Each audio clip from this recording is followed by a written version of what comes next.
Welcome, believers. Welcome, you wonderfully weird people. Welcome to UFO, aliens and weird stuff. Now, look, there is a lot of buzz on the internet about missing and dead scientists, right? Not strange if you put like one or two, but when they put them all together, well, it seems a bit iffy in my opinion. And then, sadly enough, because I was going to do a thing about it, but look, everyone's doing a thing about it, right? Sadly enough, David Wilcock passed away, didn't he? Right, so you had the sad news about David Wilcock, who was murdered. No, sorry, not murdered. Died suspiciously. No, sorry, not suspiciously. He committed suicide, apparently, right? Now, according to the online paper, the Daily Mail, he committed suicide, and it reads, right, David Wilcock, the controversial UFO researcher and best-selling author, has died at his Colorado home at the age of 53, and that is absolutely no age. After authorities said he took his own life. Now, the death of Wilcock was confirmed by the Boulder County Coroner's Office on April the 22nd. 2 days after deputies were called to a residence outside Colorado following a 911 call, right? Emergency crews were dispatched to his home at around 10:44 a.m. on Monday after a call reported what authorities believe may have been a mental health crisis. Now, according to the Boulder County Sheriff's Office, when deputies arrived there, they encountered a man outside the home. Now, officials said that within minutes of deputies' arrival, Wilcock took his own life and he was pronounced dead at the scene, and that is majorly tragic. Investigators researched both the residence and the surrounding property and confirmed that no other individual was present.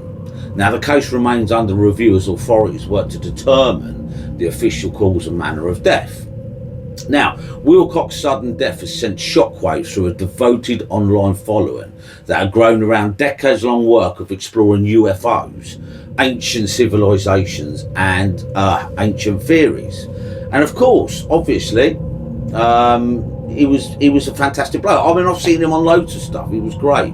But here's the thing, right? Here's the crux of it.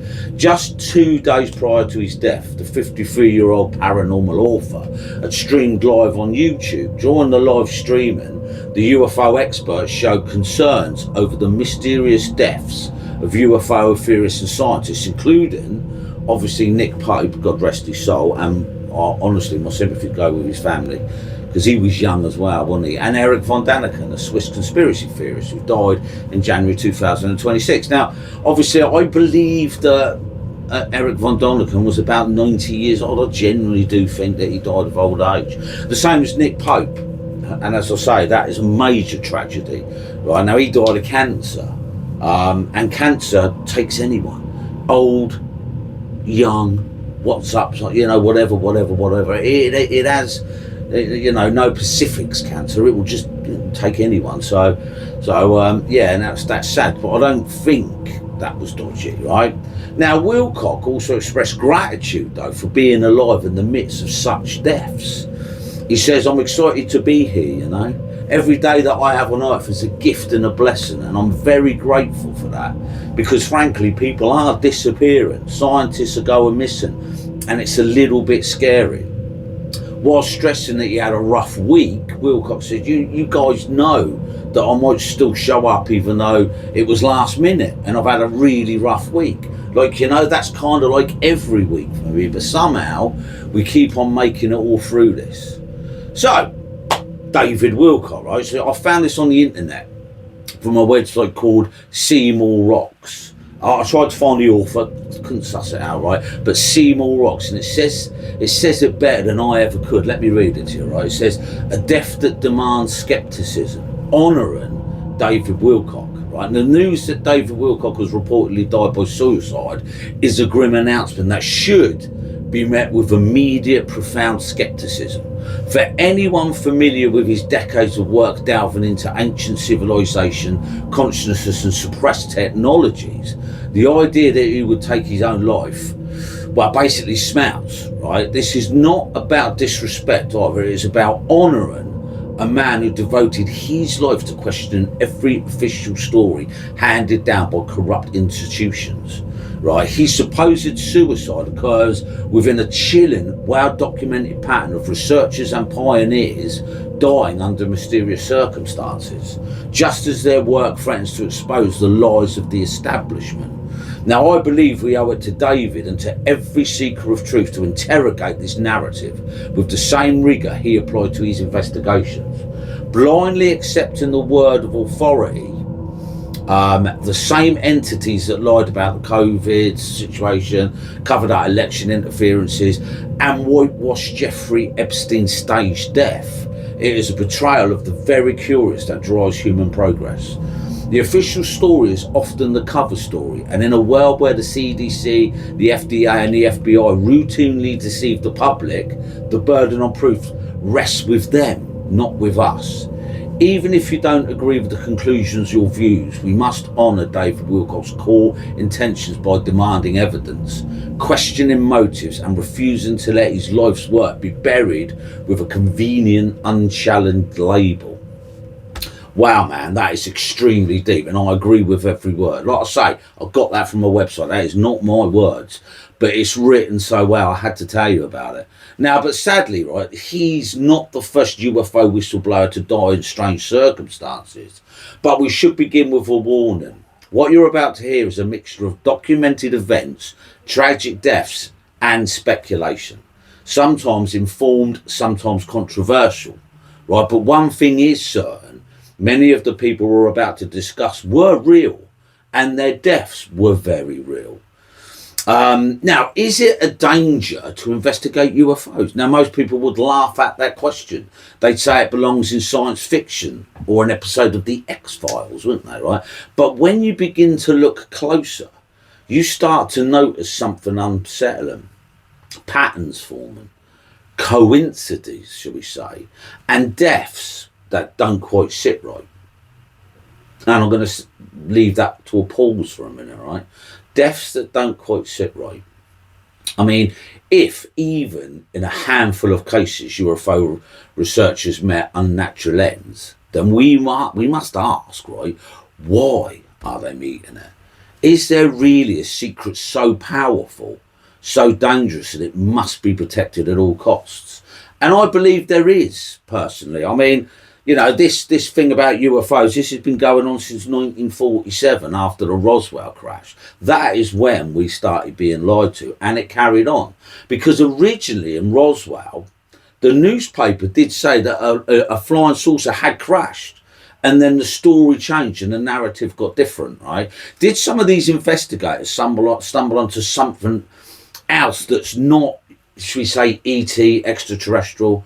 You know, was it something that they've come across accidentally? Something not extraterrestrial, but very human, right? And I will begin with the Dulce connection. Now, I love the Dulce base, right? I believe there is an alien base there myself, right? But one name that often surfaces in these discussions is Danny Casolara. I hope I pronounced that right. Casolara, I'll put it there. A journalist investigating a shadow network he called the Octopus. Now, according to his research, these organisations reach deep into governments, intelligence agencies and covert operations.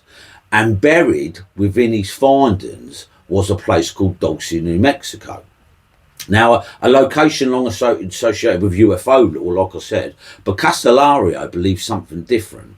He uncovered claims of a secret project called Yellow Lodge, focused on exotic, potentially lethal viruses. And where was this research allegedly conducted? Deep underground in Dulce, right, beneath Dulce.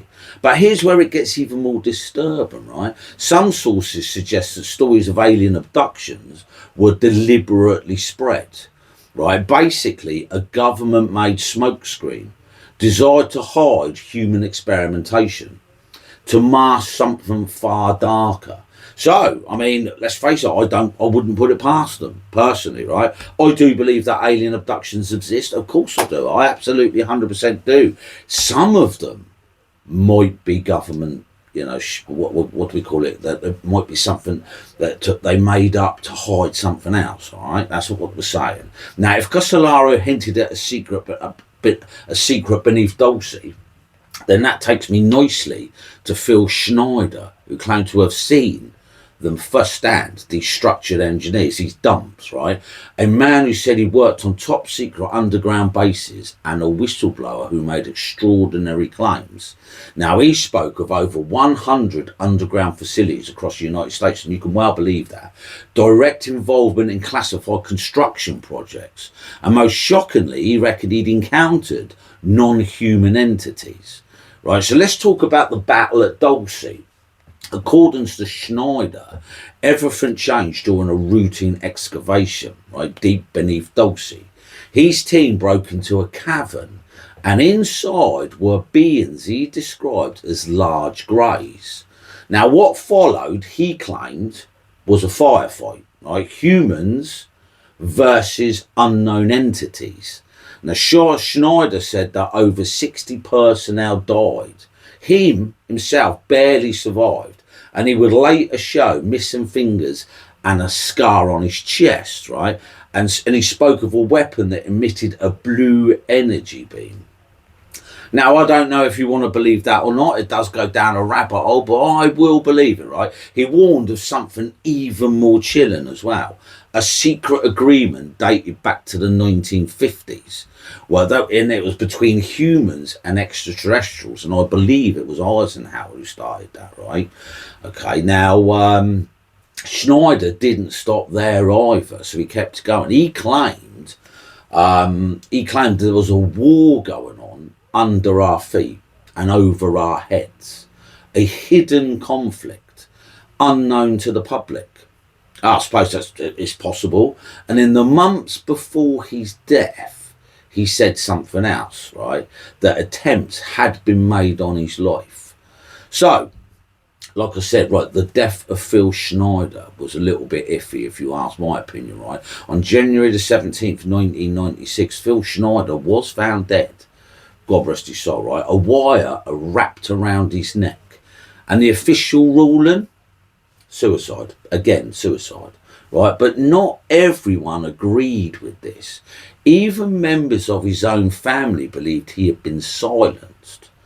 And after his death, his home was reportedly searched. Why would his home be searched and items confiscated? Coincidence? Or something more?